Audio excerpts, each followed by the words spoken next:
Heavenly Father, Lord God, nandito po kami para magpuri sa inyo at sambahin ka at dakilain. Hallelujah.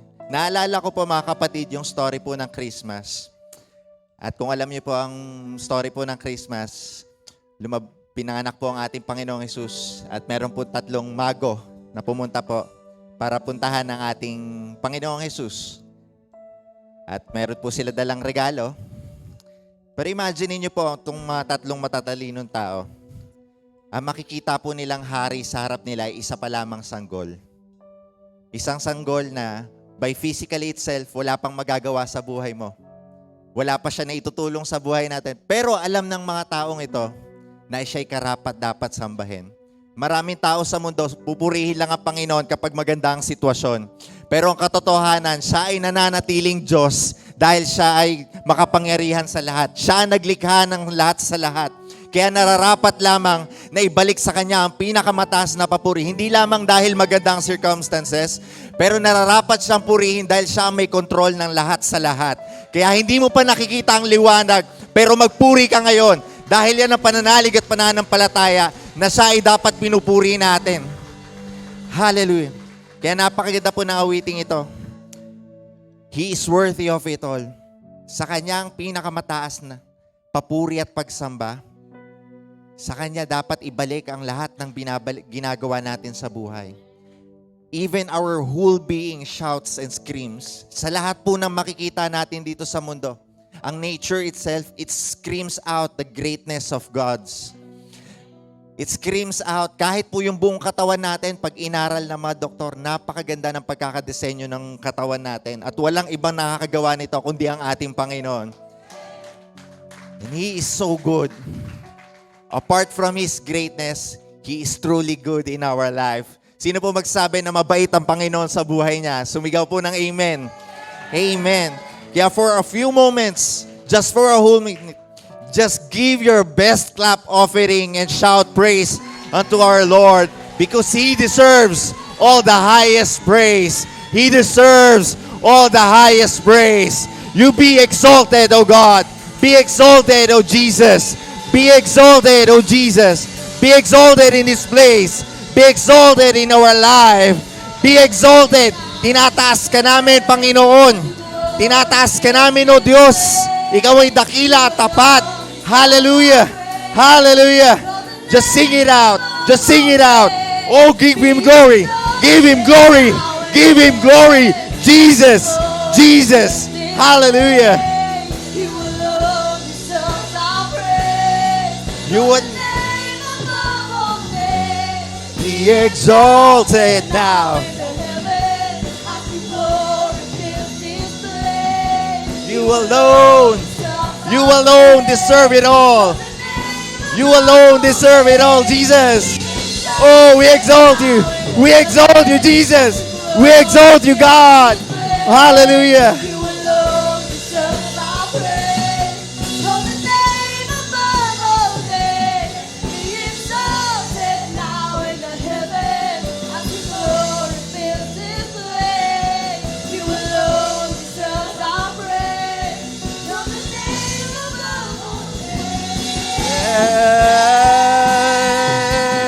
We praise you, Jesus.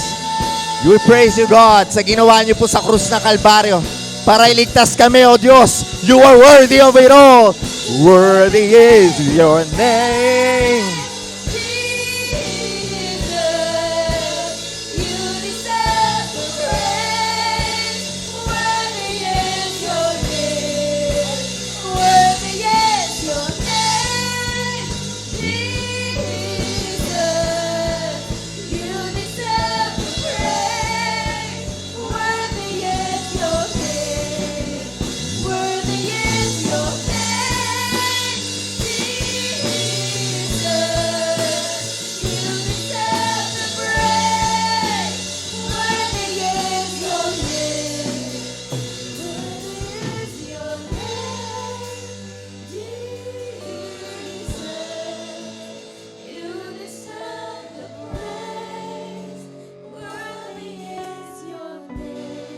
Worthy is your name. Jesus.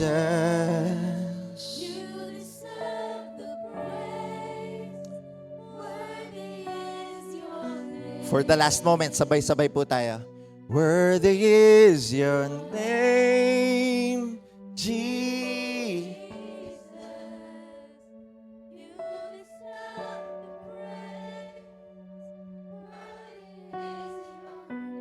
Purihin ka, Panginoon. Sambahin natin ang ating Diyos na buhay at dakila sa ating buhay. Palakpan po natin ang ating Panginoon. We thank you, Heavenly Father, for this morning. We thank you, Heavenly Father, sa kabutihan nyo sa aming buhay. Salamat, Panginoon. At kami ay malaya, nakakapagpuri at nakakapagsamba. Maraming salamat sa kabutihan nyo sa buhay ng bawat isa na naandito ngayon. Maraming salamat. At muli po, tinataas ka namin, dinadakila. Ito po ang aming samot dalangin sa matamis na pangalan ni Jesus. Ang lahat ng mananagumpay at maligaya ay magpuri at sumigaw ng Amen and Amen. Maraming salamat. Oh, hallelujah. Oh, God. Makakaupo na po ang bawat isa. Naging mabuti po ba ang Panginoon sa buhay ninyo sa nagdaang linggo? Amen and amen. Praise God. Talagang nakarinig ako, talagang malakas ang amen. Talagang hallelujah. At napakabuti po ng Panginoon. At muli po, isa pong kagalakan na makasama ang bawat isa. For a few moments nga po, ngitian nyo nga yung katabi ninyo. Tumingin muna kayo sa kaliwa. Salamat at kasama kita ngayon. Amen. Tumingin naman kayo sa kabilang side. Kapatid, masaya din ako kasama kita ngayon. Amen and amen. At ayan, nagaganda po ng ngiti ng bawat isa. At muli po, ang Diyos ay tapat at mabuti. Kaya po sa umagang ito, are you excited for the Word of God?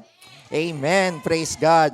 At alam ko po, kakaupo niyo lang po, pero inaayahan ko po ang bawat isa na muli pong tumayo at magbigay-pugay po sa pagbabasa po ng salita po ng ating Panginoon. And I am so excited for this day.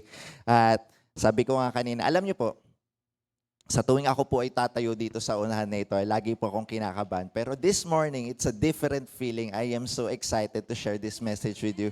At kung ako'y excited, are you excited na may gagawin ng Panginoon sa buhay ninyo? Amen and amen. Kaya buksan niyo po ang inyong Bible sa Book of Mark, chapter 9. Book of Mark, chapter 9, verse 14. Worthy is. Ayan. Chapter 14 hanggang 27 po. Kung meron po kayong physical Bible, alam ko po, at this generation and age, marami po sa inyo ay nagre-rely na po sa gadget at sa cellphone, which is good naman po, hindi ko po sinasabing hindi yun maganda. Pero iba po talaga ang feeling kapag meron kayong physical Bible na nararamdaman nyo yung paglilipat ng page na tumutunog pa yung pahina. Amen po ba? So alam ko po yung iba sa inyo nagbubuklat po ng Biblia at yung iba po na mga lamang sa age hindi pa sanay maghanap ng Bible verse sa cellphone. Bibigyan ko po na opportunity. Pero kung nandun na po kayo sa Book of Mark chapter 9, sumigaw lang po ng Amen. Kung wala pa po kayo doon at nagbubuklat pa lang kayo ng Bible, magsabi po kayo ng wait lang. Wait lang. Nakarinig po ako na wait lang. Antayin po namin kayo. At Book of Mark, pagkatapos po yan ng Matthew, Mark, chapter 9.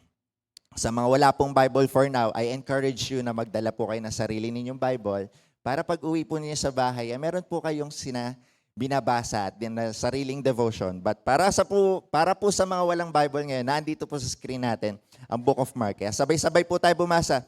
For the Book of Mark, chapter 9, verse 14. Ang sabi po dito, sabay-sabay po tayo. Parang reading comprehension lang. No? 1, 2, 3, ready? Begin. When they came to the other disciples, they saw a large crowd around them and the teachers of the law arguing with them. Verse 15, as soon as all the people saw Jesus, they were overwhelmed with wonder and ran to greet him.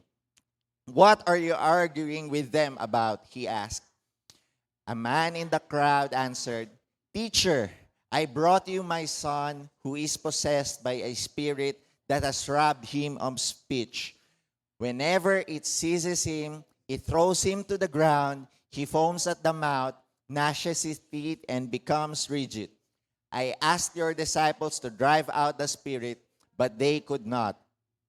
You unbelieving generation, Jesus replied, how long shall I stay with you? How long shall I put up with you? Bring the boy to me. So they brought him. When the spirit saw Jesus, it immediately threw the boy into convulsion. He fell to the ground and rolled around, foaming at the mouth. Jesus asked the boy's father, "How long has he been like this?" "From childhood," he answered. "It has often thrown him into the fire or water to kill him. But if you can do anything, take pity on us and help us." "If you can," said Jesus, "everything is possible for one who believes." Immediately, the boy's father exclaimed, "I do believe. Help me overcome my unbelief." At palakpakan po natin ating Panginoon. At for the few moments, tayo po muna ay manalangin. Diyos aming Ama, dakila sa lahat, pinupuri ka namin, pinasasalamatan for this morning, Lord God. Maraming salamat po for this wonderful message that you're gonna share with us. At gamitin nyo lamang po akong daluyan ng pagpapala ninyo. I also pray for everyone, Lord God, na buksan nyo po ang aming puso't isipan at matanggap po ang pagpapalang ito. Lord, speak to us this morning. Have it your way. And this message transform our lives as you're changing us from glory to glory. May you be magnified in our life. Ito po ang aming samot dalangin sa pangalan ni Jesus. Amen and amen. Praise God. Kung alam niyo po na may gagawin ng Panginoon sa buhay niyo, habang sa pagkakaupo niyo, pumalakpak po kayo para sa ating Panginoon. Praise God. So sa nabasa po ninyo, ito po isang story po ng isang mag-ama. Yung tatay po na lumapit po sa ating Panginoong Hesus at meron po siyang anak na may sakit. Pero mapapansin niyo po, sa unang verse po, wala po doon ang ating Panginoong Hesus. Matter of fact, ang ating Panginoong Hesus, pag yung chapter 9 po, pag inatras nyo yan, that's already the mountain of transfiguration. Yung ating Panginoon kasama ang tatlo niyang disipulo, at nananalangin at siya ay nagliliwanag. So, nag-transfigure ang ating Panginoon. At makita niyo po sa binasa natin, around 16 and 15, bumaba po ang ating Panginoon galing sa bundok. At doon niya po nakilala, nakausap yung nangyayari. So, this instance po, sa nabasa po natin, marami pong ipanakita ang ating Panginoon. Pero bago po tayo magpatuloy, may ask in everyone po na itaas ang kamay. Sino po dito ang naniniwala at nananalig na siya ay pinili ng ating Panginoon? Taas lang po ang kamay. Praise God ba? Madami ah. Yung iba parang pataas na, bumaba, pero nakita marami nagtaas, ibinalik ang kamay. Sa mga hindi po nagtaas, wag po kayo mahiya. It's okay lang, part po yan. Pero alam niyo po ba, totoo po yan, lahat po tayo ay pinili ng ating Panginoon. Ang ating Panginoon, sabi nga ng salita ng Diyos, siya po ang unang pumili sa atin. He first chose us. So we have the capacity para po lumapit sa ating Panginoon. Sabi nga po ni Bishop no nakaraan, ang ating Panginoon, He is a single-minded. Hindi siya nagkamali ng pagkakapili sa inyo. Sabi nga po sa Jeremiah chapter 1 verse 5, bago pa po kayo nilikha ng ating Panginoon, you are already appointed. Hindi pa po magkakilala ang mga magulang nyo, may magandang plano na sa inyo ang ating Panginoon. At kaya po ako'y natutuwa dahil ang karamihan po sa inyo ay talaga nagtaas ng kamay dahil alam po ninyo na mahal kayo ng ating Panginoon. Pwede nyo ba sabihin sa inyo sarili yon, mahal na mahal ako ng Panginoon? Amen. Parang yung mahal na mahal, medyo talagang may emotion eh. Yung may konting kapangyarihan at yung may confidence. Mahal na mahal ako ng Panginoon. Amen. Alam niyo po ba, kapag alam niyo na mahal kayo ng Panginoon, kapag pangit ang araw ninyo, gumaganda po ang araw ninyo. Isipin nyo, may nang-away sa inyo at may nang-bash sa inyo, may pinost kayo sa Facebook, tapos may nang-criticize sa inyo, hindi naman totoo yan. Okay lang, hindi ka maniwala, basta mahal na mahal ako ng Panginoon. Magsabi sa iyo na, hindi maganda yung forma mo, okay lang, basta mahal na mahal ako ng Panginoon. Hindi maganda ang kulay ng balat mo, nilikha akong ganito ng Panginoon, kaya mahal na mahal ako ng Panginoon. Alam niyo po, pag alam niyo mahal na mahal kayo ng Panginoon, it also encourages you to do good things in your life. Sabi ko nga po sa mga kapatiran, sabihin niyo po yung, mahal na mahal ako ng Panginoon, tapos duksungan ninyo, mahal na mahal ako ng Panginoon, kaya mamahalin ko rin yung mga tao sa paligid ko. Amen po ba? Pero tignan nyo, hindi po pwedeng mangyari ito. Mahal na mahal ako ng Panginoon, kaya paglabas ko sa bahay, manununtok ako. Natawa kayo eh. Hindi ba bagay na? Mahal na mahal ako ng Panginoon, kaya gagawa ko ng kalokohan ngayong araw na to. Mahal na mahal ako ng Panginoon, kaya aawayin ko asawa ko. Di ba? Hindi bagay. Pero kapag alam mong mahal na mahal ka ng Panginoon, di ba gumaganda? gumagaan. Kaya po ang sabi ng salita ng Diyos, lahat po ng pinagdadaan natin, we all have a race. Para po dumali ang problema natin, you look unto Jesus, the author and finisher of our faith. Why? Because when you look unto Jesus, you will remember that Jesus died for our sins just to prove na kung gaano kakamahal ng ating Panginoon. Kaya ang ganda ng kinakanta natin, there's no other worthy of praises than the name of Jesus. Aside sa kabutihan ng ating Panginoon, talagang makapangyarihan pa ang pangalan ng ating Panginoong Jesus. Sa pangalan niya may kalayaan, sa pangalan niya may kagalingan, sa pangalan niya may kasagutan sa mga katanungan natin. So, therefore, there's no other worthy of all our worship and praise than the name of Jesus. At ngayon po, alam ko po sa inyo, pag sinabi po ninyo, pinili ako ng Panginoon, amen po ba? Pero, sa panahon po natin, masabi natin yan, it's by faith. Alam ko na pinili ako ng Panginoon. Dahil alam ko, nagpapako ang Panginoong Jesus. Pero alam nyo, sa lumang panahon, there are 12 people out of the kasama ng ating Panginoon, back 2,000 years ago. Sa atin po, by faith, pinili tayo ng Panginoon. Pero may 12 disipulo na sila mismo narinig ang ating Panginoon na ikaw, disipulo ko. Ikaw, kasama ko. Alam niyo po ba, ang ating Panginoon, nung pinili po itong mga disipulo, bago niya pinili, pinanalangin niya po muna. Buksan niyo po ang inyong libro po sa Luke chapter 6, verse 12.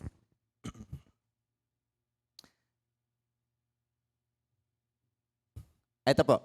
One of those days, Jesus went out to a mountainside to pray and spent the night praying to God. Verse 13, ang sabi po, when the morning came, after po manalangin ng ating Panginoon, when the morning came, He called His disciples to Him and chose 12 of them. So, bago po pinili ng ating Panginoon, nanalangin siya at sinabi niya, kayong 12 ang magiging disipulo ko. Out of the 72 na pinili ng ating Panginoon na nag-follow sa Kanya, yung 12 yung pinili ng ating Panginoon. So, kagaya po na sinasabi ko, kadalasan po, pag binabasa ko ang Bible ngayon, nilalagay ko yung sarili ko sa sapatos po ng mga disipulo. Imagine po, how would you feel? Kayo po, how would you feel? Marinig yung mismo ating Panginoon, ikaw, pinili kita. Hindi lang by faith, pero narinig nyo talaga, bumalik kayo sa lumang panahon. Pinili kita. Tinitiyak ko, siguro kung ako nasa panahon, talagang gagaan ng hakbang ko. I'm one of the guys. I'm part of the crew. Talagang magkakaroon ka na parang pag bumaba ka na sa sakyan sa panahon ngayon, naka-shades ka pa, talagang fresh na fresh ang feeling mo. Kaya ating Panginoon, iba yung feeling na itong 12. Pero po doon sa nabasa natin kanina, ang ating Panginoon, papunta po sa mountain. He has 12 disciples. At doon sa 12 na yon, guys, pupunta tayo sa bundok na to, mananalangin tayo sa taas. At yung mga disipulo, kagaya sinabi ko, talaga excited dahil kasama, hindi lamang na part ka ng story, pero part ka talaga ng crew. At itong disipulo, akit tayo ng bundok, mananalangin tayo. At nang paakit na, sinabi ni Jesus Christ, wait lang. James, Peter, John, kayong tatlo, kasama ko, the rest, iwan.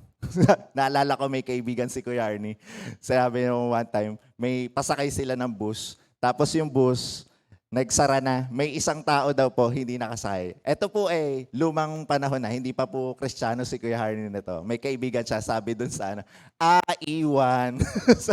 So imagine niyo po, wala pong explanation. Ito ang ating Panginoong Jesus. Out of the 12 disciples, pumili lang siya na 3. Wala explanations. Ito lang ang isasama ko, kayo maiiwan. Sarap po sa feeling na kapag kayo ay pinili. Sino po dito magsabi na ang sarap sa pakiramdam kapag alam niyong pinili kayo? Amen po ba? Sa mag-asawa, pwede niyo tingnan si Ninang Early tsaka si Ninong Enteng. Sa dami ng pwedeng magkasama, sabi ni Ninong Enteng, ikaw ang pinili ko. Ikaw ang mahal na mahal ko. Praise God. Mag-asawa, ayaw pa magtinginan, nahihiya pa no?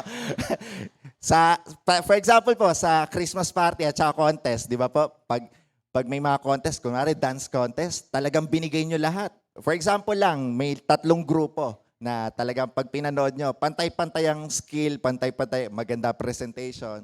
Pero kapag pag babanggitin na kung sino ang panalo, pag ikaw ay 3rd place doon sa 3, syempre, bilang isang Kristiyano, maligaya ka para sa iba. Pero, iba pa rin ang pakiramdam kapag alam mong ikaw ang pinili para manalo. At kadalasan po, masarap po ang buhay kapag alam po natin na tayo po ay pinili ng ating Panginoon. Kaya po sinasabi ko kanina, lagi niyo maalala na mahal po kayo ng ating Panginoon. Pero most of the time, aminin po natin hindi, minsan kasama tayo dito sa Siam. Bakit kaya ako, lagi ako nag-church, pero parang yung kapitbahay ko, mas pinagpapala pa sa akin. Ako, iniingatan ko katawan ko, pero parang mas malusog pa tong kasama ko kaysa sa akin. Ako, nagtatrabaho ng sobra, pero mas na-promote pang nauna sa akin tong kasama ko na maagang umuuwi, lagi pang late. Iba talaga. Sabihin natin, bakit kaya ang buhay parang hindi fair? At kaya sinasabi ko po sa inyo, may mga pagkakataon po sa buhay natin, hindi po lagi tayo nasa ibabaw. May panahon po na pakiramdam natin, nasa ilalim tayo. Pero yung mga panahon na nasa ilalim tayo, doon po magmamanifest ang kaluwalhatian ng ating Panginoon. Dahil kapag kayo po ay nasa ilalim, wala na po kayo ibang gagawin kundi lumuhod at tumawag at humingi ng tulong sa ating Panginoon. At yun na po ang pinakagustong-gustong opportunity na ating Panginoon para ipakita ang kaluwalhatian niya sa ating lahat.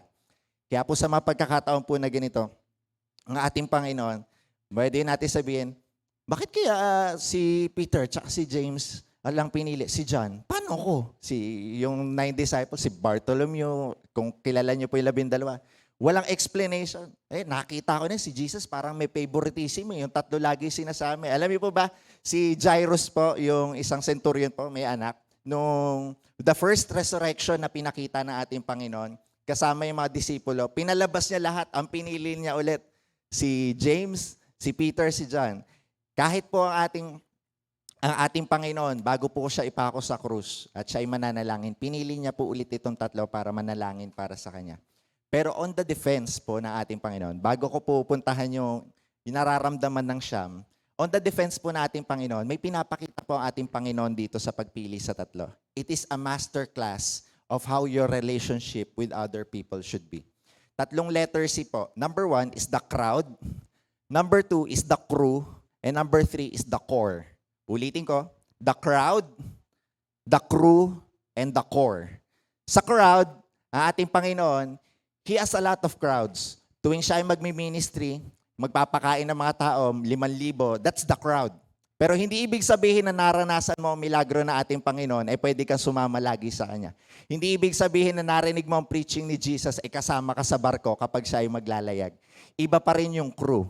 So, para po sa practical na sense, kayo po, tayo po, we have the crowd and that is the world. Pero hindi po ibig sabihin, lahat po ng tao dito sa mundo ay bibigyan mo ng panahon all the time dahil alam niyo po ba yung isang metaphor na kapag sumalo ka ng buhangin sa dagat, kahit anong gawin mo, hindi lahat yan mag-i-stay sa kamay mo. May malalaglag at malalaglag. At ang ating Panginoon, meron siyang crew. Ano po yung crew? Etong 12 disciples. Ano po ang crew?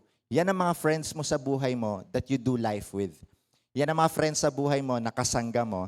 Pero ang pinaka-importante sa lahat, you also have a core. Ano naman ang difference ng crew sa core?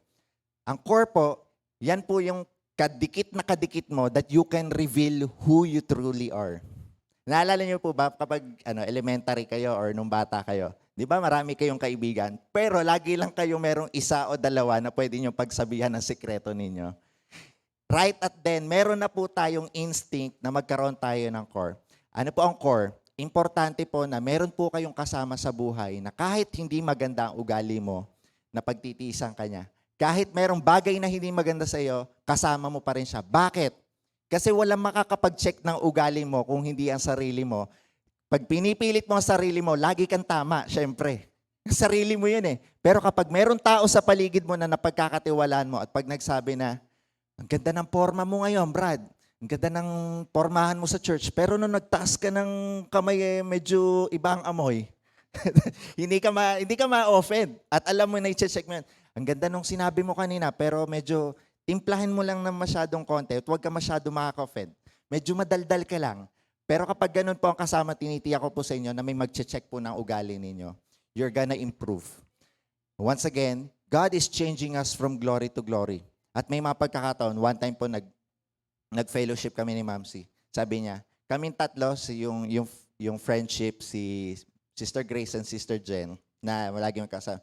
Kaming 3, nagsosoplakan kami. Kapag may nakita kami hindi maganda, kinokorek namin with love. Kaya importante po sa buhay natin, we have someone that we can rely on. Bakit ko po nasabi na pwede niyong ipakita kung sino talaga kayo? Why? Kasi tingnan niyo po ang ating Panginoong Hesus. Nung kasama po yung tatlo, ano po nangyari? He revealed who He is. Pinakita niya kung sino talaga siya. Di ba nagliwanag siya? Pinakita niya yung pagiging Diyos niya. Ipinakita niya na itong tatlong to, ito ang nakakakita talaga ng aking kaluwalhatian. Maliban dun sa 9, itong tatlo nakita talaga na nagliwanag. Ano yung sinasabi dito? Na ang ating Panginoon, dito sa tatlong to, sa buhay po natin, pumili po kayo ng 2, kung ilan po, up to 5, na alam nyo na number 1, ipagpe-pray ninyo. Nakita nyo po kanina, ang ating Panginoon, out of the 12, pinag-pray niya agad yung 12. Kahit po Diyos siya at may plano na siya, humihingi pa rin siya ng gabay sa ating Panginoon. How much more po tayo? Kaya po sa lahat po na atin, sa mga kabataan, sabi nga ng salita ng mundo, tell me who your friends are and I'll tell you who you are. Kaya piliin niyo po lagi. Sabi po sa Proverbs, if you want to be wise, surround yourself with wise persons. Kaya kung gusto niyo po na maging makadiyos, kung gusto niyo po na laging malapit sa relasyon sa ating Panginoon, tiyakin po ninyo na pinapalibutan din po kayo ng mga tao na malapit sa ating Panginoon. Kaya sinabi ni Apostle Paul, huwag niyong kakaligtaan ng mga gawain. Hebrews 10:25. Dahil yan po ang nagpapalakas at nagpapatibay po ng ating pananampalataya sa ating Panginoon. Sige po, huwag po kayo mahiya. Palakpakan po natin ating Panginoon. Kaya po, ito po, babalik ko lang po. Sa out of the 12, meron pong 9. Yung 9 na nalulungkot na hindi kami kasama. Pero sabi ko nga, kahit pakiramdam mo sa panahon ngayon, hindi ka napili, meron pa rin pinapagawa ang Panginoon. Sa panahon na hindi ka pa na-promote, may pinapagawa pa rin sa iyo ating Panginoon. Kaya po dito sa nabasa po natin, etong 9 na to, kahit ano pong argument nila sa ating Panginoon, etong si Jesus Christ, ay unfair. Ang ating Panginoon, may pinipili lamang paano kami. May favoritism. Yung leader ko, may favoritism. Yung boss ko, may favoritism. Alam niyo po ba, quick note, ang ating Panginoon po, hindi po fair. Nagulat kayo, pinipreach hindi daw fair si Lord. Duksungan ko lang po. By humanity's standard, sa standard po nating mga tao, hindi magiging fair ang ating Panginoon. Alam niyo po kung bakit? Minsan po, yung pagiging fairness and equality, binibigyan lang po natin ng kulay kapag ang pabor maganda para sa atin. Tama po ba? Pero kapag hindi, isipin nyo, kapag po kayo nakatanggap ng bonus, tapos yung isa hindi nakatanggap ng bonus, hindi kayo magre-react. Okay lang yan kasi ganun talaga eh. May pagkakataon. Pero kapag hindi kayo nakatanggap, kayo yung magre-reklamo. Unfair. Hindi dapat ganun. Gets nyo? By humanity standards, hindi po fair ang ating Panginoon. Bakit po? May kanya-kanya pong dealing ang ating Panginoon. Alam niyo po ako, pag naging fair po ang ating Panginoon, kung sa totoo lang, real talk, kung ang Diyos po naging fair, di sana hindi niya po inako ang buhay na hindi po para sa Kanya. Hindi niya dapat hinubad ang pagiging hari niya para bumaba sa lupa. Kinuha niya ang buhay na para sa atin dahil kahit ano pong gawin, yun po ang nagpapakita na ang Diyos ay puno rin ng pagmamahal. But He is also just. Ulitin ko, on humanity's standards, God is not fair. But take note, God is always good. Laging mabuti ang Panginoon. Pakiramdam mo lang na hindi fair. Pero ang ating Panginoon, akala mo hindi magandang sitwasyon, but on the other side, ang ating Panginoon nag-o-orchestrate na ng mga bagay na akala mo para sa distraction mo. The weapon may be formed, but it shall never prosper. Para sa akin pa rin to. Kaya ang sabi po ni James, you count it all joy when you face various trials. Yung mga bagay na pinagdadaanan mo ngayon, ikaligaya mo. Hindi dahil may pinagdadaanan ka. Ikaligaya mo dahil hinuhubog ka ng Panginoon para sa susunod na level, handa ka na sa pagpapalang ipagkakalob sa na ating Panginoon.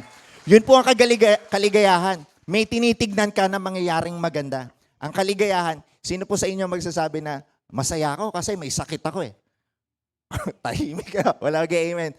Pero ang totoong kaligayahan na sinasabi po ni James, kapag po hindi mo nauunawaan ang sitwasyon, hindi ka maligaya sa nangyayari sa'yo. Maligaya ka dahil inalaw ng Panginoon yung pangyayaring yan so that the testing of your faith will produce endurance, and that endurance will produce perseverance. And when you achieve that perseverance, you will lack nothing. Kaya sinabi din ni Apostle Paul, naunawaan ko na ang sikreto sa buhay. Naranasan ko maging marangya, naranasan ko rin maghirap. Pero ang sikreto ng buhay, makontento sa ating pinagdadaanan. Makontento ka sa kung anong meron ngayon. Dahil laging meron nakatakda para sa'yo. Matagal ka na nag-aantay para sa boyfriend o girlfriend mo, may nakatakda para sa'yo, huwag ka magmadali. Kadalasan po kasi, kakapray po na, sabi nga sa mga babae, I've always been praying for Mr. Right. Wala nang liligaw. Kaya nagsasettle na lang kay Mr. Right now. Yung nasa harap na lang ngayon. Ito na lang muna. Pero pag alam nyo po na may magandang plano sa inyo ang Panginoon, hindi nyo po kailangan magmadali. Kahit ang promosyon po na inaantay nyo, kahit po ang job opportunity na meron kayo, kahit hindi po kapantay ng educational level sa inyo, pag binuksan ng Panginoon ng pintuan, walang makakapagsara niyan. Dahil yan po ay para sa inyo. Kaya ang Diyos po ay laging tapat at mabuti. On humanity standards, hindi po fair, pero lagi pong mabuti ang ating Panginoon. Kaya ito po, isipin niyo po yung mga disipulo. Iniwan ako ng Panginoon, 3 lang ang pinili. Etong 3 to, habang sila ay nagkakaroon ng self-reflection, self-pity, si Jesus Christ, 3 lang ang favorite. Palibasa si Peter naglakad sa tubig. Hindi ako marunong lumangoy. Paano ba yan? Ibig sabihin ba, hindi ako kapili. Tapos yung malungkot ka na may tatapik pa sa'yo, yung tatay. So, nasan si Jesus Christ? Nasan si Jesus? Kasi yung anak ko, may sakit. Inaalihan ng masamang spirito. Imagine niyo, etong 3 to, hindi na napili, pero nire-require pa na mag-ministry sa tao. Alam mo po, sa buhay po natin, ang ating Panginoon, minsan po talaga kamangha-mangha. Sa panahon na ikay malungkot, may lalapit pa sa'yo para humingi na advice. Sa panahon na ikay may malaking bayarin, may tatawag pa sa'yo, Brad, pwede ba mangutang? Alam niyo po, sa panahon na ikaw ay nasa baba, uutusan ka pa ng Panginoon para maging encouragement sa ibang tao. So in your misery, that's also your ministry. Pagkakataon pa rin lagi. Minsan kasi, karamihan po na nakasama ko, nakilala ko, especially sa ministry, magmi-ministry na lang o kaya maglilingkod na lang sa Panginoon kapag ayos na ang buhay. Pero ito po, isa pong katotohanan. Hindi nyo kailangan antayin ng magandang estado. Hindi nyo kailangan antayin na maging maayos ang sitwasyon sa buhay nyo. Pag alam nyo na pinili kayo at tinawag ng Panginoon, whatever the situation is, gagawin ninyo. Sabi ko nga po sa isang kapatiran, kapag alam mo na ikaw ay tinawag ng Panginoon, at meron kang standards. Alam niyo po ba, sabi ko nga po sa misis ko, na-realize ko ang sinasabi ni Pastor Ken. Number 1 is time and willingness. 1 is time, number 2 is willingness. Para magamit po kayo ng Panginoon, ito po ang pinaka-basic requirement. Your time and your willingness. Akala ko po dati, babalik ko lang po dahil po ako matagal na po sa music ministry. Akala ko dati, kailangan maayos ang maging skills mo. Kailangan may talent ka. Kailangan sa pagiging usher, kailangan lagi kang mahusay manamit. Ako po, panahon ko noon hindi talaga ako mahusay pumorma. Alam po yan ng ibang kapatiran. So, kailangan lagi kang nakangiti. Magpa-practice ka pang umiti. Ano po sinasabi ko? Kapag meron kang oras, gagamitin mo yung oras na yon para ma-level up po yung pinapagawa sa ng Panginoon. For example, sa music team. Mare, hindi ka pa talented ngayon. Mare, wala ka pang alam sa music. Mare, zero knowledge ka. Pero dahil meron kang panahon, at you are willing na magpagamit sa ating Panginoon, you leverage your time para mag-aral ng music at ikay magpapagamit sa ating Panginoon. Kasi kahit meron kang talent pero wala kang time, may iba kang priority, meron kang talent pero ayaw mo rin naman gawin, bali walang talento kung hindi mo ibabalik sa ating Panginoon. Kaya once again po, ang tinuturo po, not just your time and your willingness, yung puso po ng paglilingkuran. Sabi ko nga po, babalik ko lang. Kapag alam mo na pinili ka ng Panginoon, at kung sakali lamang na nagharap na kayo ng Diyos at hindi mo nagawa yung pinapagawa niya, pwede mo bang sabihin, Panginoon, tinawag mo ako para mag-preach. Kaya lang, may 3 kong anak ngayon Hindi ko siya pwede gawin. Sabihin mo, pinapagawa sa iyo ng Panginoon pero ang daming mong excuses. Tingin niyo po ba magiging available at magiging magandang patotoo yan sa buhay niyo? So I encourage you, huwag yung antayin na maging maganda ang sitwasyon. Ngayon pa lamang na alam nyo na may pinapagawa sa inyo ang Panginoon, hakbangan nyo na at ang Diyos ang mag-aayos ng mga bagay na hindi pa na naayos. Dahil ang Diyos po makapangyarihan sa lahat, tatandaan po natin, sa mata natin, hindi fair. May mga tao na nakakapaglingkod na dahil mayaman na sila, pero it doesn't mean hindi ka rin payayamanin na ating Panginoon. May mga tao na nakakapaglingkod na at laging, kasi wala na siyang iniintindi sa buhay Wala nang pinapaaral na anak. But it doesn't mean na hindi ka pa rin pwede gamitin natin, Panginoon. Even on your misery, kagaya na itong mga disipulon to, naiwan na nga, pero may lumapit pa. Ikaw yung may sakit, tapos may tatawag sa'yo, pag-pray mo naman ako, may sakit ako. Pwede mo sabihin, ako nga, may sakit din eh. Pag-pray mo din ako. Pero sinasabi po dito, sa buhay po natin, yung pinagdadaanan natin, yan ang magiging patotoo para maging encouragement sa ibang tao. Kaya imagine niyo po ito, itong tatay, the pain of the father. Ito pong tatay na inilalapit po ang kanyang anak sa mga disipulo. Nasaan si Jesus? Kasi narinig ko siya nakakapagpagaling. Kaya etong mga disipulo, nandun, busy, kasama yung tatlo. Iwan kami eh. Pero ano ba problema? May sakit yung anak mo? Akin na, papagalingin ko. Confident po yung 12. Paano ko po nasabi? Puntahan niyo po sa Book of Luke, chapter 10. Etong mga disipulo po, they are confident na alam po nila mapapagaling po itong batang to. Sabi po sa verse 3, "Go, I am sending you out like lambs among wolves." Ito po yung panahon na ang ating Panginoon, meron po siyang mga disipulo. At inutusan niya, kayo'y maglayag, kayo'y ipangaral ang salita ng Diyos mula po 4 hanggang 12, 13, 14. Pinapakita po ng Panginoon kung paano po sila magmi-ministry. Kaya po sa mga kapatiran po, assignment ko po yan sa inyo. Napunta po tayo sa verse 12. Ang sabi po dito,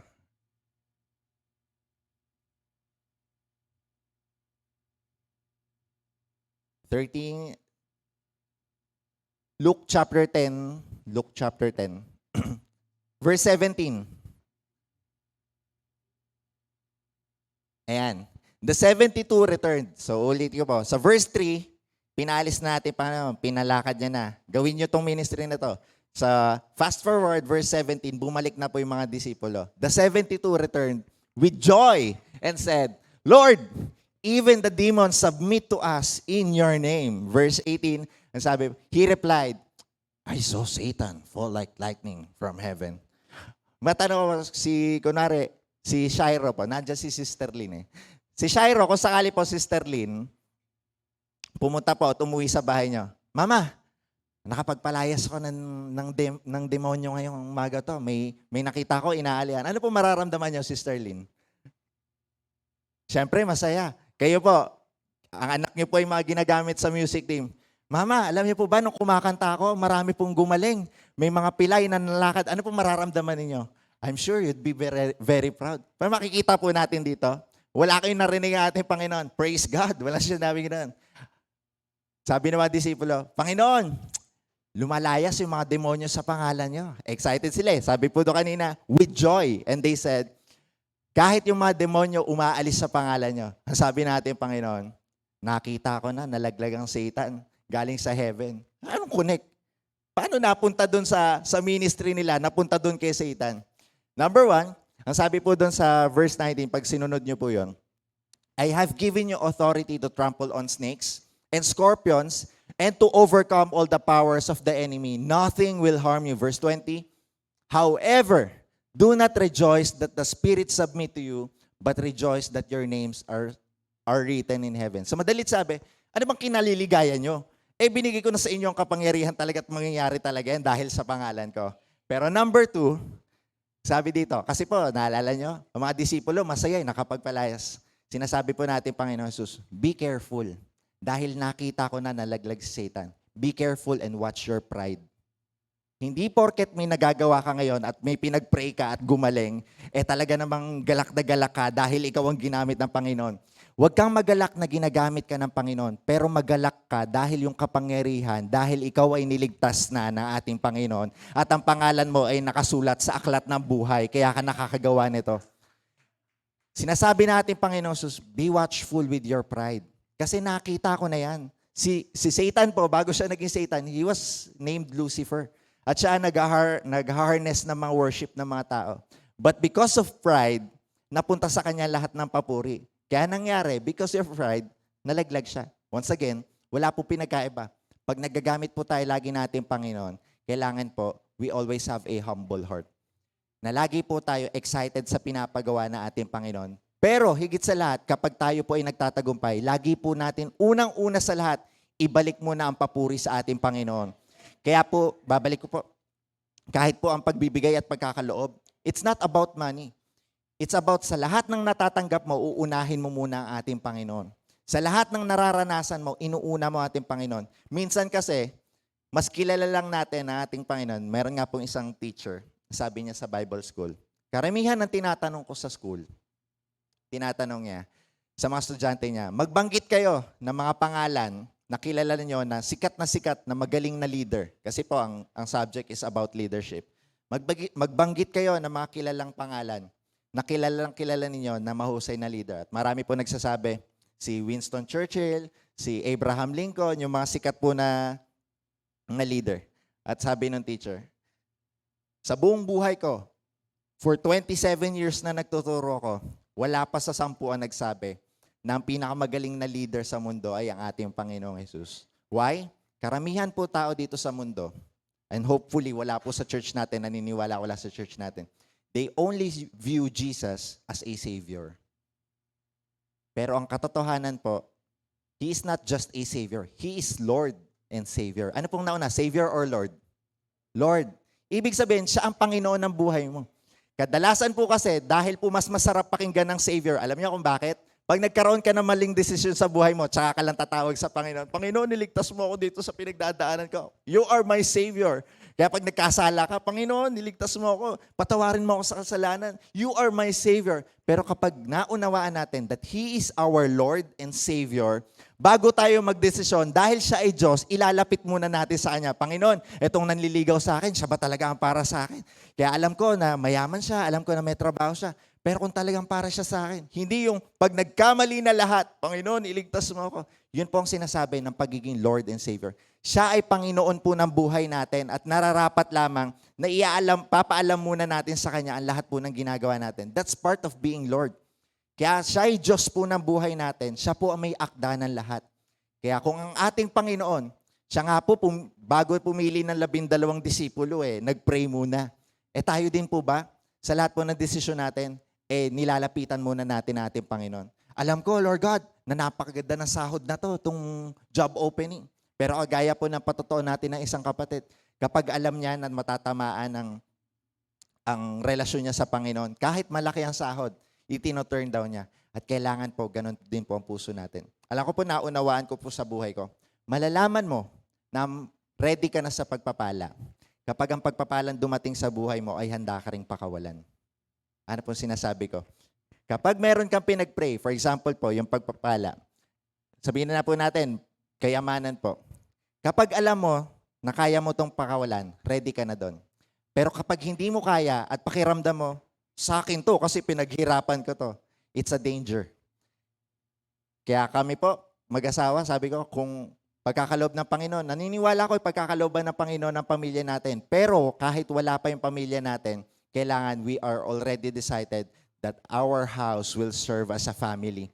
Kailangan ang buong sambahayan natin maglilingkod sa Panginoon. Sa lahat po na nakakasalamuhan natin, kahit ano pong meron tayo, pagmamayari, relasyon, mamahal natin sa buhay, kahit pong oras natin, hindi po natin pagmamayari. Tatandaan po natin, we are just steward of God's blessings. Ang buhay po natin matatapos. Wala po tayong madadala sa hukay. Pero ang pinakamaganda po, ang itinatanim po natin at ang ini-invest po natin ay yung mga bagay po na pang-eternal. Kaya po, sabi nga po ni Ate Jen, lahat po tayo, meron po tayong isang bagay na pare-pareho. Yan po yung tinatawag na oras.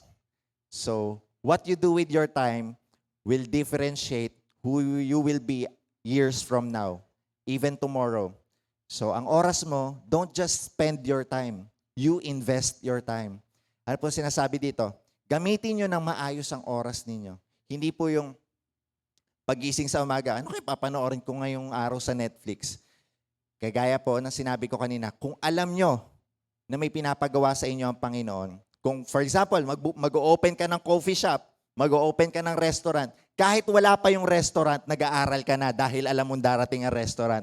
Hindi yung pag dumating na yung coffee shop, doon ka palang mag-aaral ng mga recipe. Ibig sabihin, kapag dumating ang pagpapala, mauubos ang panahon mo, kakabalanse ng lahat ng bagay. And once again, kapag hindi ka pa handa, dahil nga hindi mo na kayang ayusin ang oras mo, malamang-lamang mapapalayo ka sa ating Panginoon. Tama po ba? Kaya po ang tunay po na paghahanda po sa atin, once again, ang tunay po na pananalig, kahit hindi mo pa nakikita, humahakbang ka na dahil alam mong may ginagawa ang ating Panginoon. Amen? Amen. Kaya once again po, balik po natin dito nag-digress po ako. Balik po natin dito sa mga disipulo. Ito mga disipulo, confident po sila na makakapagpalayas po sila ng inaalihan na spirito. At akin na yung anak mo. At nang matapos na to, kakantay namin kay Jesus, akin na yung anak mo. Hindi ko lang alam po kung sino dun sa siyam na disipulo ang unang humakbang. At isipin niyo, sabi po doon, ano po sabi dito? Ano po yung itsura ng bata? He is foaming at the mouth. Kung nakakapanood po kayo ng mga nauso ng mga zombie. Ganon. Ganon po ang nangyari dito. Nakita na po kayo ng mga documentary about sa inaalihan na spirito na nagwawala pa. Ganon po yung nangyayari dito. Hindi lamang po sakit. Ang nangyayari po dito, inaalihan po ng masamang spirito. At nilalapit na pa yung bata. Isipin yung nilalapit yung bata. Sabi nung disipulo, eto na. In Jesus' name, umalis ka sa katawan na to. Hindi nangyari eh. Hindi, nakita ko na to eh. Talaga napapalayas namin to eh. Siguro kailangan ng pangalawang beses. In Jesus' name, lumayas ka dito. Hindi pa rin nangyari. Mga guys, samahan niyo ako. Pag-pray natin to. Hindi effective na ako lang eh. At yung mga disipulo, siyam sila eh. Hora, babasok ko dito. In Jesus' name, lumayas ka. Hindi pa rin nangyari. At alam niyo po, habang nangyayari yon, dumadami na po yung tao sa paligid. Nabasa niyo po ba? The crowds, nung bumaba ang ating Panginoon, ano po nakasalubong niya? Yung mga disipula lamang ba? Di ba? It's a crowd. Mark chapter 9, verse 14, ang sabi po, when they came to the other disciples, they saw a large crowd around them. So, mayroon pong crowds. May mga tao nakapalibot. At tinitignan. Eto, may papagalingin yung mga disipulo. Ayun na. Hindi gumagaling. Siguro 3 hours nang pinapalayas ng mga disipulo. Pinag-uusapan na, hindi gagaling. Pero hindi lamang yung mga tao.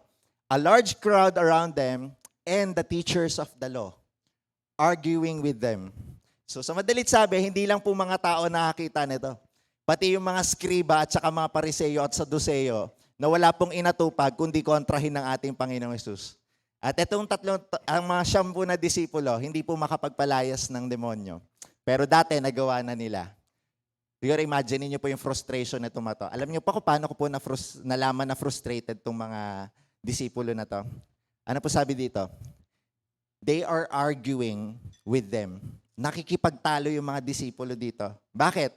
Once again, isang bagay po na kayo po ay mag-fail. One thing na mag-fail ka. Pero it's another whole thing na mag-fail ka sa harap ng mga taong galit sa'yo. Sa mga taong ayaw mo. Sa madalit sabi, yung mga haters sa buhay mo. When you're doing your best, tapos sa harap ng mga tao, eto, makita nyo lang, magtatagumpay itong business to. Tapos nakita nila, 3 months from now, walang customer. Minsan nasakit sa pride eh. Minsan, parang alam mo ang gagawin mo, tapos hindi mo magawa ng tama, lalo na po sa aming mga lalaki. For example po, ako po nung bata ako, yung tatay ko po, lagi niya po ako pinapatulong sa pagpapalit ng gulong sa sasakyan po. So, isa po sa assignment ko, kapag may papalitan na gulong, ako po mag-aayos nun. At dahil po ako'y mayabang na bata, kapag alam ko na, ayoko nang pinapakialaman ako ng tatay ko. Pero itong tatay ko, ayusin mo to. Hindi sinabi na tatay ko na yung isang screw doon ay sobrang higpit. At hindi po nakakalam, meron po tinatawag na tie wrench. Pag mahigpit po talaga siya, ang ginagawa, inaapakan, tapos sinisipa. Dahil nga po, ayaw ko magpatulong sa tatay ko, yung tatay ko nag-offer ng help. Ang ginawa ko, tinadyak ako. Pag tadyak ko, natanggal yung tie wrench doon sa screw. Tumilapon ngayon yung screw, tumama sa mukha ko. Imagine niyo po, bakal tumama sa mukha ko. At yung tatay ko, pinagsabihan. Kaya po, mula po noon, ang sabi ko, ang hirap talaga kapag may pinapatunayan ka. Kaya po sa buhay natin, sabihin ko po sa inyo, huwag niyo pong pilitin patunayan yung pinapagawa sa inyo ng Panginoon sa mga tao nakapaligid sa inyo. Kapag alam mo na ang bagay na yan ay para sa iyo, you don't have anything to prove. You just improve and improve at makita ng mga taong nasa paligid sa inyo na kasama mo ang Panginoon, kaya siya po ang naluluwalhati. Kaya ka pinagpapala, hindi lamang ikaw ay magaling. Pinagpapala ka dahil ikay nagtitiwala ng lubusan sa ating Panginoon. So ito po mga disipulo, imagine niyo po itong mga disipulo, hindi nila mapalayas yung inaalihan na spirito. Hindi nila mapalayas yung masamang spirito. At wala po silang ginawa. Dahil yung mga hater nila, wala kasi si Jesus Christ eh. Hindi nyo kaya yan. Mali yung ginagawa ninyo. At yung tatay po, hindi na napapansin sa storya. Yung tatay na inilapit ang kanyang pinagdadaanan, wala pong inatupag yung mga disipulo kundi makipagdebate sa mga taong galit sa kanila. Imagine niyo po yung kalungkutan ng tatay na to. Inilapit ko sa simbahan ng sitwasyon ko. Inilapit ko sa Diyos yung sitwasyon ko. Pero yung mga tao na inaakala kong tutulong sa akin, walang inatupag, kundi makipagdebate sa ibang tao. Wala po yung pinagkaiba sa panahon natin. Ako po naniniwala that the body of Christ should be united. Pero sa katotohanan po, ang tunay po na labanan natin, marami pong kaluluwa na dapat naliligtas. Pero marami pong tao ngayon, pinaglalabanan kung ano ang tamang doktrina. Na ang tamang doktrina lamang na ang ating Panginoong Jesus dapat ang lagi nating tinataas dahil sa ginawa niya ang lahat po ay naligtas. Kaya po ang mga tao ngayon, sabi nga, ang mga Pilipino kasi keyboard warrior eh. Ang kalungkutan po dito sa storyan to, ng taon to, inilapit niya sa church, pero yung mga church, mas iniintindihan nila, dapat, bago natin gawin yan, ganito gagawin natin. Ikaw ba, nararapat ka maglingkod? Kasi kailangan talikuran mo muna yung kasalanan mo, which is also good. Pero minsan po, kaka-judge natin na hindi mo pwede hawakan yan kasi galing ka sa kailangan. You are broken family, hindi ka pa kinakasal. Sa mga ganong bagay po, tatandaan po natin, ang pagkakatawag po ng simbahan ay para po makapunta yung mga broken people. This is the hospital for broken people. Kaya po lahat po ay welcome kapag po tinanggap ang ating Panginoon. At kung gusto po mag-volunteer para maglingkod, yun po ang kaparaanan ng Panginoon para mapalapitan nila at lalo nila makilala ang ating Panginoong Jesus. Kaya karamihan po sa mundo ngayon, ang dami po nating dapat pinapatanggap, ang dami po nating tinatrabaho because it is our commission. Yan po ang utos sa atin nating Panginoon to make disciples throughout all the nations. But we are so focused dun sa mga useless na labanan. Kaya nga po, once again po, tayo po ay maging wise sa lahat po ng mga bagay na nilalabanan natin. Hindi po lahat ng labanan, tayo po dapat ang lumalaban. Dapat alam po natin kung ano po talaga pinapagawa ng ating Panginoon. Kaya ibabalik ko po, eto pong taon to, imagine ninyo, inilapit ko na yung pinagdadaanan ko. Inilapit ko na yung anak ko. Sa mga magulang po, I'm sure, yung karamdaman na nakikita nyo na may sakit ang anak ninyo, you would say na, Panginoon, kung maaari lamang, yung sakit ng anak ko, sa akin yun na lang ilagay. Hindi, mas matitiis ko yon kaysa makita ko naghihinagpisaan ako. Tama po ba? Kaya ito po, yung lalaking to, kung ibalalagay ko po sa generation ngayon at sa panahon ngayon, I would say na itong tatay na to, aalis siya ng church. Why? Kasi yung mga inaasahan ko na magpe-pray para sa akin, pinagchismisan lang ako. Yung mga tao na nilapitan ko ay pinag-usapan lang ako at sinasabi na dapat ganito, ganyan. Hindi sila concerned talaga sa pinagdadaanan ko. Kaya once again po mga kapatid, kapag po tayo may nakikilala at alam nyo na pinapakilala nyo sa kanila ating Panginoon, tinuturo po dito na kailangan interesado din po kayo sa background nila. Para malaman po natin at mapatunayan niya sarili nyo, nakilala nyo. Naalala nyo po ba last time, ang ating Panginoon nagpakain po ng 5,000 tao. Pero doon sa 5,000 yon, alam pa rin niya kung saan nanggaling yung iba. Ibig sabihin, it shows interest. Kaya po ating Panginoon, sabi niya, you make disciples. Hindi po sinabi na, you make converts. Pag sinabi pong converts, pinatanggap mo na lang, iniwan mo na. Pero sinasabi dito, you make disciples. Ibig sabihin, you spend time with them. You invest your time with them. Kilalanin niyo sila. Ano ang pinagdadaanan? Kung siya ay estudyante, ano ang problema mo sa mga subject? Baka pwede tulungan kita. Wag lang po math at saka pwede ako tumulong sa recess. Pero sa ibang subject, sa science, pwede ko yung bigyan ng life advice sa mga pinagdaanan ko. At yun po sinasabi, kailangan napapalapit po ang tao sa atin dahil nagpapakita tayo ng interes sa kanila. Wag po natin antayin na lumapit ang kaluluwa sa atin. Dapat tayo po ang nagpapakilala sa kanila kung sino talaga ang Panginoon sa buhay natin. Kaya babalik ko po, itong lalaking to, hindi ko po sinasabi na dinedepensa ko ang church, pero thank God for the faith of this person. He has all the reasons para umalis na po doon. Tama po ba? Hindi naman gumagaling anak ko nagdedebate lang kayo, makaalis na nga. Pero dahil po kakaantay niya sa ating Panginoon, may pananalig siya, inantay niya pa rin dumating ang ating Panginoong Hesus. Kadalasan din po, kapag nakakita na po kayo ng pangit sa simbahan, nakakita na kayo ng pwede niyong katisuran, yun po rin po ang deception ng kaaway sa inyo. At pag kayo umalis sa simbahan, you have missed out probably the best opportunity you have in your life. Kagaya po ng lalaking to, na-offend na siya at iniwan siya ng mga disipulo, but he waited for Jesus. Kaya lahat po, tatandaan niyo po, dito po sa church, wag lamang po kayo tumingin sa mga tao sa paligid niyo. Pag pumunta po kayo sa church, whatever it is, Sunday, Wednesday, night of joy, fellowship, zoning, pag pumupunta kayo sa gawain, wag niyo lamang po tignan yung mga tao sa paligid niyo. You always expect that God is talking to you. You always expect that God is doing something in your life. You always look unto Jesus, the author and finisher of your faith. Sa Diyos lang po kayo lagi titingin. Dahil kung titingin kayo sa tao sa paligid nyo, wala pong perpekto. Kung hahanap po kayo ng pangit na ugali sa isang tao, may makikita at makikita kayo. Pero kung hahanapin nyo rin na mabuting karakter ng isang tao, may makikita at makikita din kayo. Kaya ang sinasabi ko po, lagi lang kayo titingin at mag-focus sa pwedeng gawin ng Panginoon sa buhay ninyo. Dahil siya po ang dakila sa lahat. Siya po ang may alam at may akda ng lahat. He is the greatest storyteller. He have created the greatest history back 2,000 years ago. Gaano katagal po ang Biblia, pero kahit hindi po magkakilala ang mga nagsulat, na-fulfill pa rin lahat ni Jesus. How great He is. Kaya once again, worthy is His name. Siya lamang po ang dapat pinupuri natin. At ibabalik ko po dito. Pagbaba ng ating Panginoong Hesus galing sa bundok.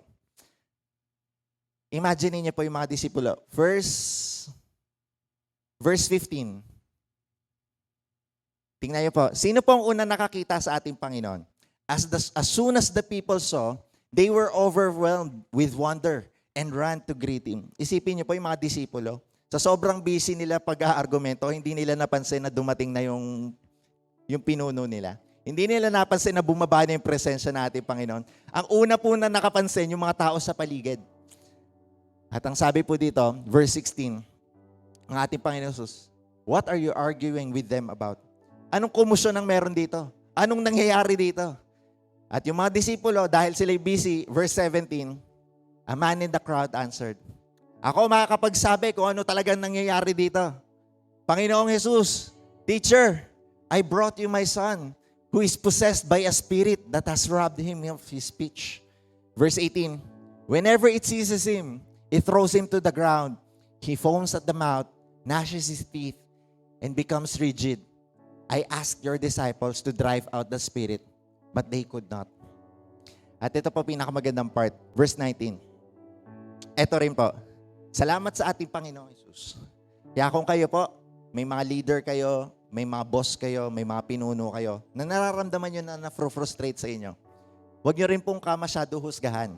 Dahil kahit po ang mga magulang, mahal na mahal ang anak, pero yung mga magulang na yan, minsan din po, aminin nyo po hindi, minsan, ano ba naman itong ginawa ng anak ko simple-simple na instruction ko, bibili lang ng toyo at pati sa tindahan inabot ng 30 minutes sa pakikipagchismisan.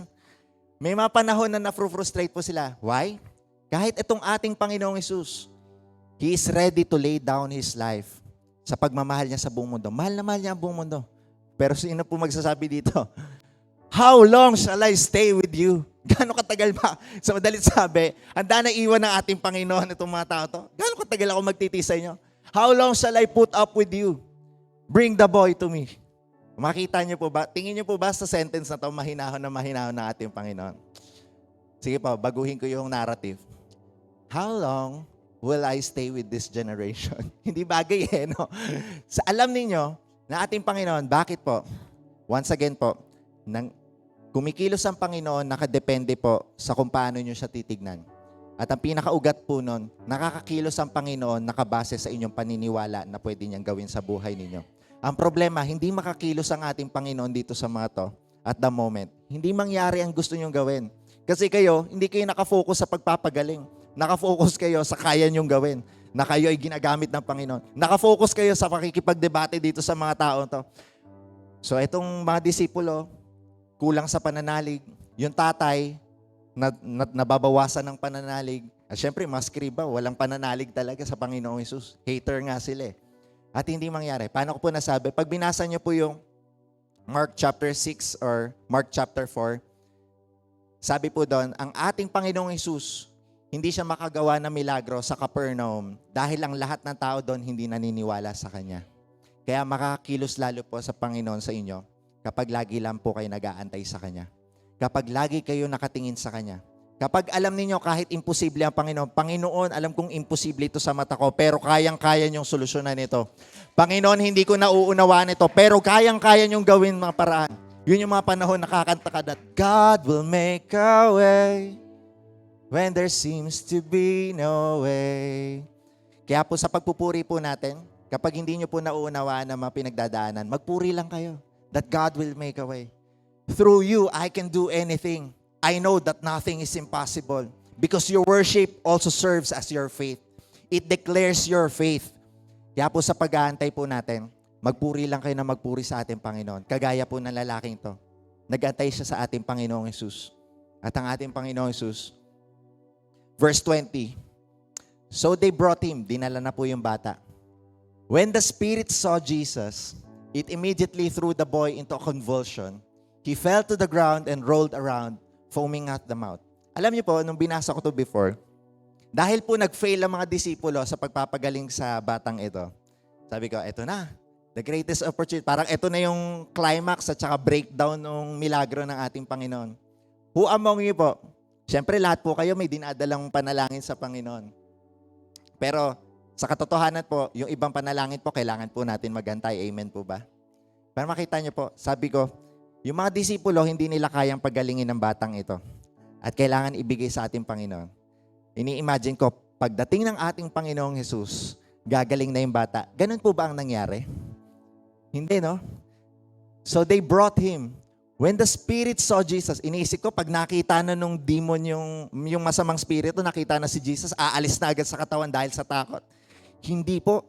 Nung nakita nung demon si Jesus, lalo niyang pinahirapan ng bata. So who among you? At alam ko marami po makaka-relate dito. Karamihan po sa inyo may pinagpe-pray. Kung kailan nyo inilapit sa Diyos, parang lalong lumala ang sitwasyon. Inilapit nyo sa Panginoon para ang tagal ko lalo nag-aantay. Pero this is a testimony na kapag may pinagdadaanan kayo, meron kayong bagay na hindi maunawaan, meron kayong bagay na kailangan nyo antayin, antayin nyo lang. Pakiramdam nyo na lalong lumalala, pero ang katotohanan, lalong finifix ni Jesus. Maybe because lumalala na yung sitwasyon dahil naandun ang presensya ng ating Panginoon. Karamihan dito sa mundo, you will never hear the testimony of this na inilapit ko sa Panginoon. Ang maririnig nyo lang lagi, ako po may masamang bisyo. Nung nakilala ko ang Panginoong Hesus, naiwanan ko ang bisyo. Amen! Praise God! Sino sa inyo makakapag... Nung nakilala ko ang Panginoon, parang lalo dumami ang labanan ko eh. Pero, alam po natin na totoo yun. Nung kayo'y napunta simbahan at kayo naglingkod, parang hindi magkatugma ang mga schedule ko. Nagkakasakit ang mga tao sa bahay. Nagkakaroon ako ng mga bayarin na hindi ko maunawaan. Naalis pa ako sa trabaho. Why? Once again, ang kaaway, hindi ka guguluhin ng kaaway kung alam niyang wala siyang mapapala sa inyo. Guguluhin ka ng kaaway dahil may alam ng kaaway na may nakatakdang maganda sa buhay mo. At hindi siya hayaan, hindi niya hayaan na ikaw lamang ay magtagumpay agad-agad. Pero hindi po ibig sabihin na ang labanan ay paghihirapan ninyo. Ang labanan po ay napagtagumpayan na. Ang kailangan nyo lamang po ay manindigan at manatili na nakatindig sa pananalig at pagtitiwala sa pangalan ng ating Panginoong Hesus. Kaya kahit sabihin ng doktor na matagal na yan, mangyayari na pwede kang pagalingin ng ating Panginoong Hesus. Kahit po ang doktor, si Doc Jonah, laging sinasabi, naririnig ko, kahit ang mga pasyente niya, manalig ka lang sa ating Panginoon. Hindi niya pinagmamalaki sa sarili niya, hindi lamang sa gamot, hindi lamang sa lahat ng sitwasyon, sa trabaho, they are all just resources, but you look unto the source ng pinagagalingan ng lahat sa lahat. Kaya ito po ang patotoo. Hindi po lahat ng bagay na inilapit mo sa Panginoon ay automatic mangyayari agad na maganda. Dahil po sa pagkakataon na yon, it is the testing of your faith. Ibabalik ko po yung sinabi ko kanina. Alam mo yung pagpapala para sa iyo na kapag ready ka na. Kasi may mga pagpapala dito sa mundo na dapat napapalapit ka sa Panginoon, pero dahil sa pagpapala, lalo kang lumalayo sa ating Panginoon. Sabi nga po sa Bible, Panginoon, wag niyo naman po akong pahirapan ng sobra-sobra, baka sumpain kita. Pero wag niyo rin po ako payamanin ng sobra-sobra, baka makalimutan kita. Nakikita niyo po? Kahit po ang mayaman, pwede makalimutan. Sabi nga po, ng isang kausap ko sa Alabang, may pagkakataon na nagtuturo ako sa campus ministry sa public school, tsaka sa private. Pero napapansin ko, mas madaling makilala ng mga tao sa public school yung ating Panginoon. Number one, dahil po sa pinagdaanan nila sa buhay. Pero yung alam mo na marangya ang buhay, hindi ko tatanggapin ng Panginoon, okay na buhay ko eh. Hindi ko kailangan ng Diyos kasi ayos na trabaho ko.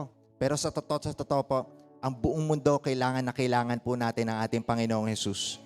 Sa pagulong mundo ngayon na nagdidigmaan at nagbobombahan na sa Middle East, lalo po tayong kumapit at manatili sa ating Panginoong Jesus.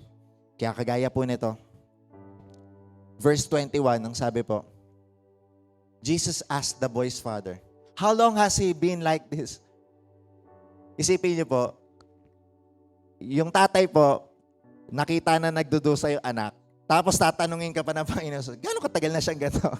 Ako na dyan, Panginoon, mamaya ka na magtanong, pagalingin mo muna itong anak ko. Bago yung mga tanong, pagalingin mo muna anak ko. Ito yung kailangan ko ngayon, ibigay nyo na, Lord. Yung due date ko kahapon pa, ibigay nyo na. Pero laging may tinatanong ating Panginoon. Tatandaan niyo po ang ating Panginoon. He is the all-knowing God. Alam niya na lahat. Pero ang question, bakit siya nagtatanong? Dahil tinutulungan niya iproseso itong lalaking to. You process everything at mararamdaman mo sa sagot ng tatay.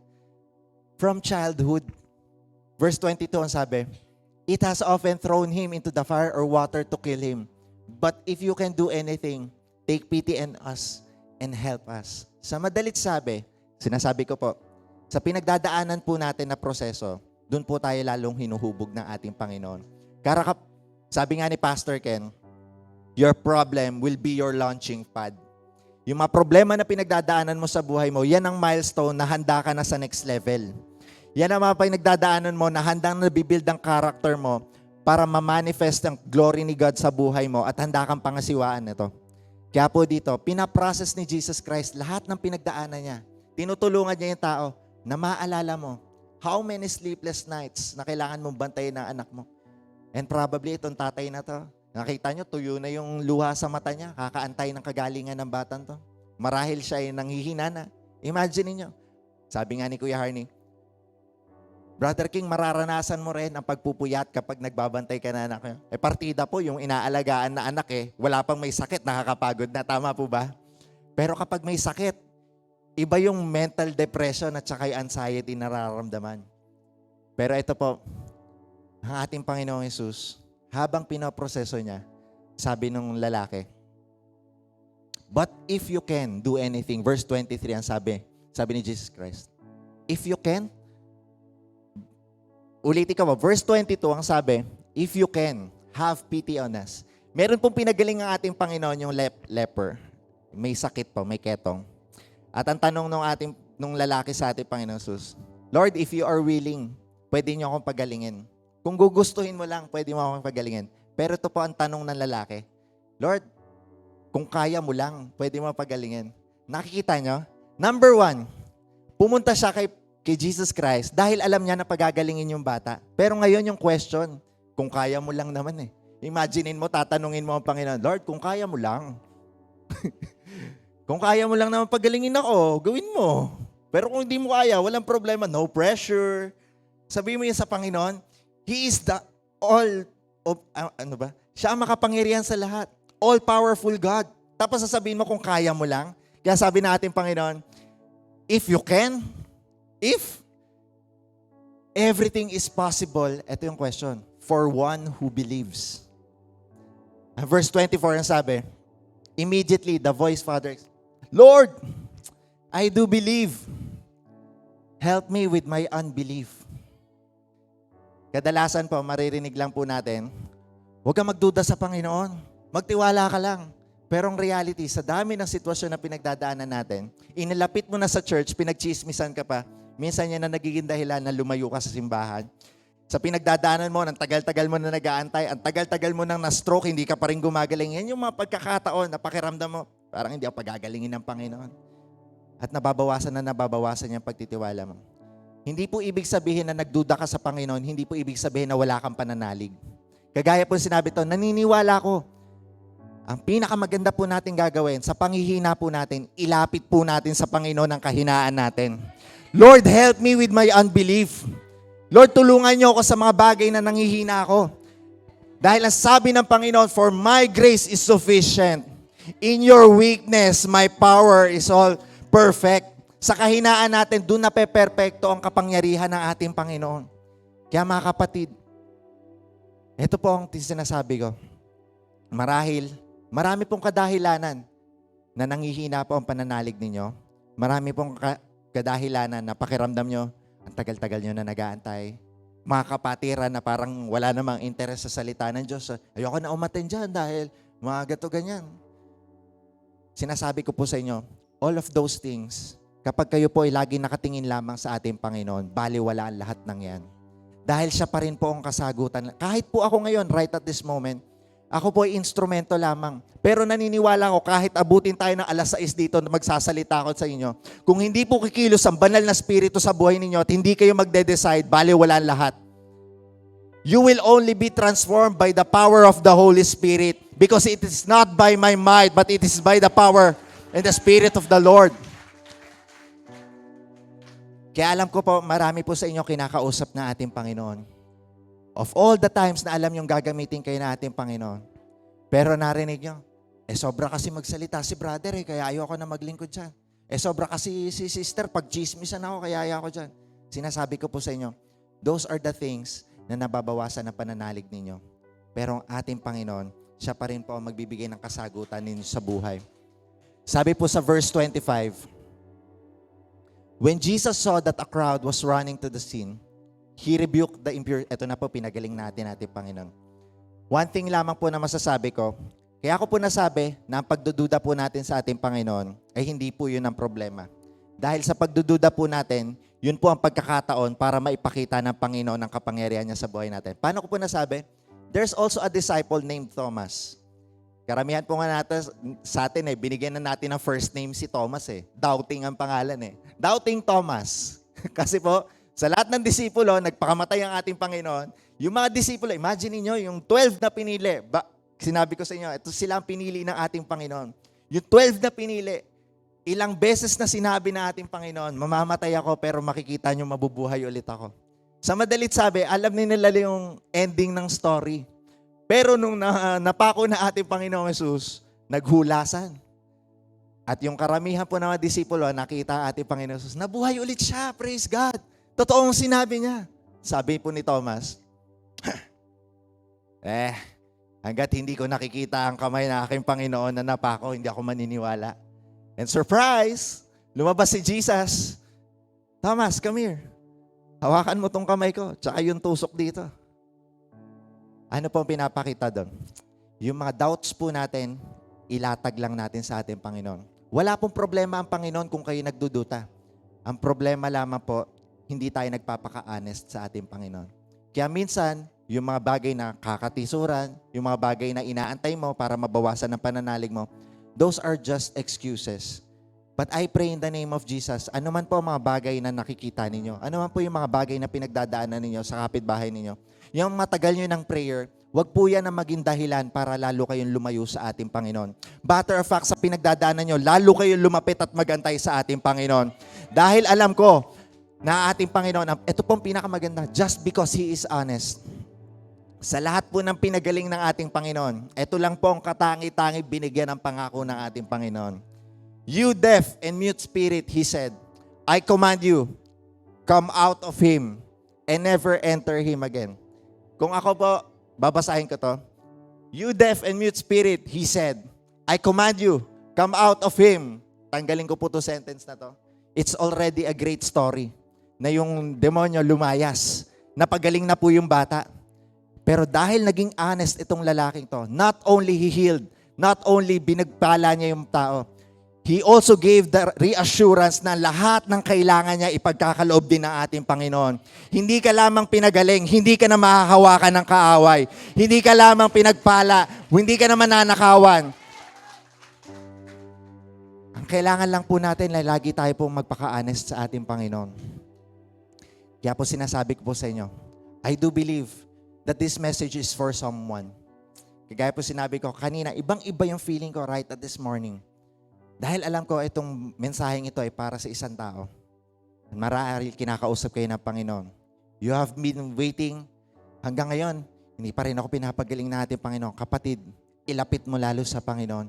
Hanggang ngayon, yung tinatayo kong business, hindi pa rin lumalago. Mag-antay ka lang na mag-antay sa Panginoon. Darating ang panahon, gagamitin ka ng Panginoon. Darating ang panahon, pagpapalain ka ng Panginoon. Pero habang naandito ka, lalo kang magpagamit sa Panginoon. Habang naandito ka sa sitwasyon na to, binubuhay ang spirito mo na maging matatag at ikay maging kagamit-gamit sa kaharian natin, Panginoon.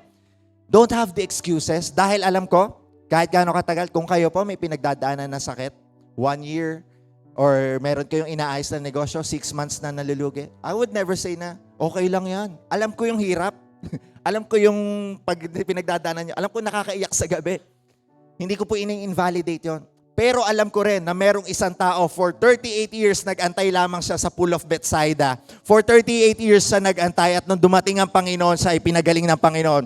For 12 years, merong babae na nagdudugo. For 12 years siya nag-aantay. Pero nung hinipo niya ang ating Panginoon, siya ay pinagaling na ating Panginoon.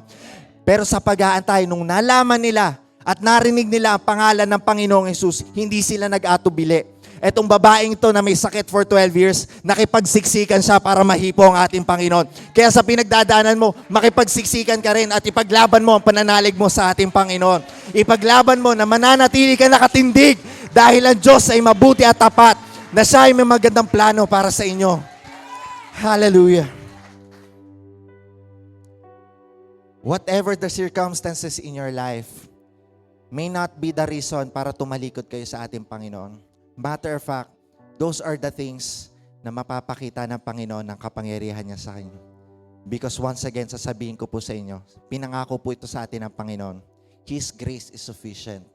With Him, all things are possible. Banggitin nyo na ng banggitin ang lahat ng pangako at Bible verse na alam ninyo. Dahil ang ating Panginoon, ni minsan hindi siya tatalikod sa pinangako niya. Panginoon, for I know the plans that you have for me. Plans to prosper me. Never to harm me, and I will have an abundant life. Lord, you came here to give me an abundant life, not just an eternal life dito sa mundo. Kaya po mga kapatid, I encourage you, sa buhay po ninyo, whatever, just imagine this church, na lahat po na nakaupo sa inyo ngayon, lalapit. Brother King, ano pong pwede kong gawin para ma-advance natin ang kaharian ng ating Panginoon? Brother King, ano pong magagawa ko para makapaglingkod sa Panginoon? Kung lahat po tayo may ganong mindset, karamihan po kasi ang mindset po muna natin. Marami pa akong inaasikaso ngayon hindi muna ako maglilingkod. Yung kalagayan ko kasi, mahina yung katawan ko, daw maglilingkod. Si Brother Ben nga, galing Tanay, pero nagpapatuloy sa ating Panginoon. Tingnan niyo po, ang ushers po natin, I commend all the ushers. I believe you give honor whom honor is due. Pwede po bang tumayo saglit ngayon ng mga ushers? Praise God. Sige po, wag po kayo mahiya. Tumayo po kayo. Makikita niyo po, wala po sa edad. Pero itong mga to, sa dami ng pinagdaanan sa buhay, kagaya po na sinabi ko, ikaw yung kailangan ng prayer, pero itong mga to, sila pa naglilingkod para sa mga tao. Itong mga to, may iniisip na mabayaran, pero naglilingkod sila sa Diyos, kaya ang Diyos na magbabalik po sa inyo na higit sa inaasahan nyo. At ine-encourage ko po kayo. Naniniwala ko ang bawat isa inyo, hinihipo ng Panginoon. Sige po, makakaupo na po kayo. Maraming salamat po sa mga ushers. Palakpakan nga po ulit natin ang ating Panginoon. Naniniwala ko ang bawat isa sa inyo, may pinapagawa ang ating Panginoon. Maring iba sa inyo, nahihiya lamang mag-usher, nahihiya lamang mag-join sa music team, nahihiya lamang magpaturo sa production team kay Papsi. Lahat po kayo may pinapagawa. Hindi po kailangan na bata lamang ang nagsasayaw dito. Naalala ko si Mama Yoli nakikisayaw sa mga kids, pero ang sasaya po natin nung nakita natin nagsayaw si Mama Yoli. Lahat po tayo magpagamit sa ating Panginoon. At kapag lahat po tayo nagpagamit sa ating Panginoon, we will be united in one spirit, and that is the love of God in our lives. At kapag tayo po ay na-unite at tayo nagsama-sama, tinitiyak ko, maraming magandang gagawin ng ating Panginoon sa buhay ng bawat isa. Maaari ito yung mga pagkakataon na inaantay lamang ng Panginoon na ma-process po ang ating ugali. Sinasabi ko po sa inyo, kung kayo po 1 year, 2 years na may inaantay, gagaling kayo. Sinabi ko nga po all the time, kapag inantay nyo na lang na inantay, na mawala ang kaabalahan sa buhay nyo bago kayo maglingkod, spoiler alert, hindi po maubos ang kaabalahan nyo sa buhay. Hindi po maubos. Kaya ngayon pa lamang po, alam nyo na magiging handa kayo sa pagpapala. Kapag yung pagpapala na wala pa sa inyo, handa na kayong pakawalan. Hindi nyo lamang sila basta pakakawalan, ibabalik ninyo sa Panginoon. How greater and invested it would be. Isang magandang investment iyan kapag ang Panginoon ang pinagkakalooban ninyo ng inyong panahon, ang inyong resources, ang inyong pamilya, ipinagkakaloob niya sa Panginoon. Yung marriage na akala mo hindi maayos, aayusin niya ng Panginoon. Yung business na hindi pa rin nagbo-boom hanggang ngayon, ang Diyos ang magbibigay ng mga kliyente para sa inyo. Yung mga kontrata na hindi pa rin maayos hanggang ngayon, ang Diyos ang kakausap sa mga kliyente nyo. Ang sakit na inaantay mong gumaling, ang Diyos ang magre-restore sa katawan mo. At kailangan nyo lamang po humakbang. Kailangan nyo lamang po manalig at manampalataya. Kaya I thank God for the faith of this guy. Kapag ako natapos ang buhay ko at ako'y makikita ko na pupuntahan ko itong lalaking to, itong tatay na to. Wala po ang pangalan eh. Pero sabi ko sa kanya, Sir, thank you because of your faith. Kala po kasi natin, kailangan lagi malaki ang pananalig natin para kumilos ang Panginoon. Ang sabi po natin, Panginoon, kahit ang pananalig mo ay gabuti lamang na mustasa. Kahit ang pananalig mo may kasamang doubt, ang importante, nagtitiwala ka pa rin sa ating Panginoon. Kaya naniniwala ako, may kinakausap sa inyo, Panginoon. At kung pakiramdam nyo para sa inyo po ang mensaheng ito, kayo po ay tumayo at itaas po ninyo ang inyong kamay. Once again, just talk to God. Once again, you believe in God. You believe in Jesus. That He gave His life for you. Ano pa ba ang hindi niya pwedeng ipagkaloob sa inyo? Yung mismong buhay niya, ibinigay niya para sa inyo. Sa inaantay ninyo, itaas ninyo sa Panginoon. Ang tagal-tagal ko na nag-aantay. Pero naniniwala pa rin ako na kayo ang gagawa ng kaparaanan. Panginoon, yung pagpapalang inaantay ko, hindi pa rin dumadating. Panginoon, ang tagal-tagal ko nang may utang na binabayaran. Tinitiyak ko po sa inyo, malalagpasan nyo yan.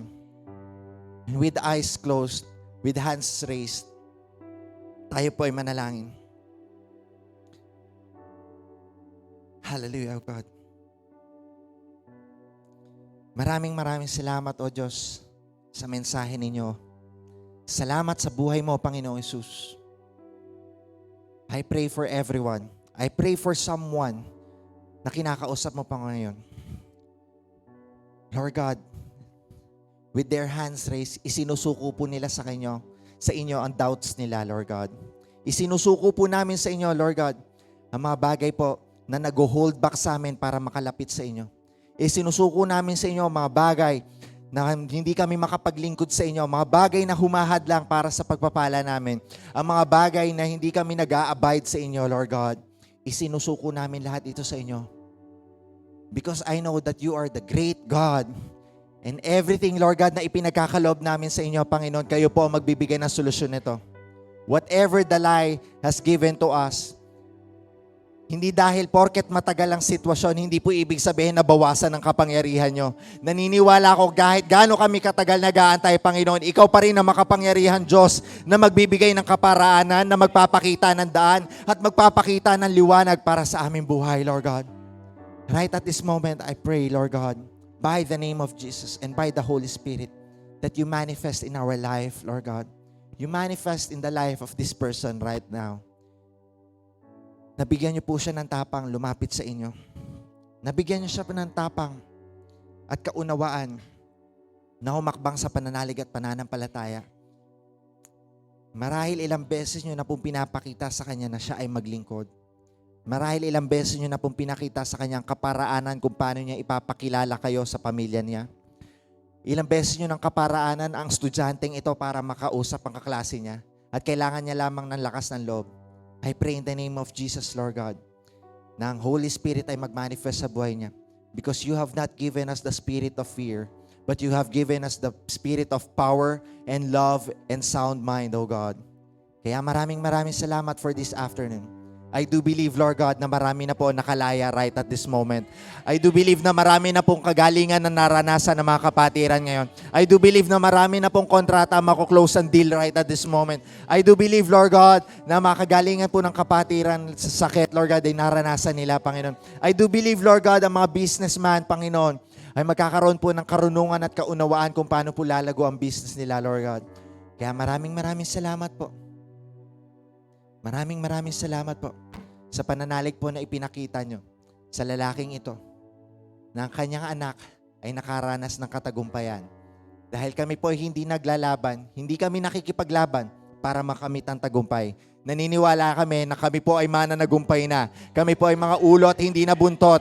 Kaya mga mananagumpay ay magpuri at pumalakpak at magdiwang at magbigay ng pinakamataas na papuri para sa ating Panginoon. You give the best clap offering to our God, and everything will happen according to His promise. He is the God who is able to do exceedingly and accordingly above all that you could ever ask.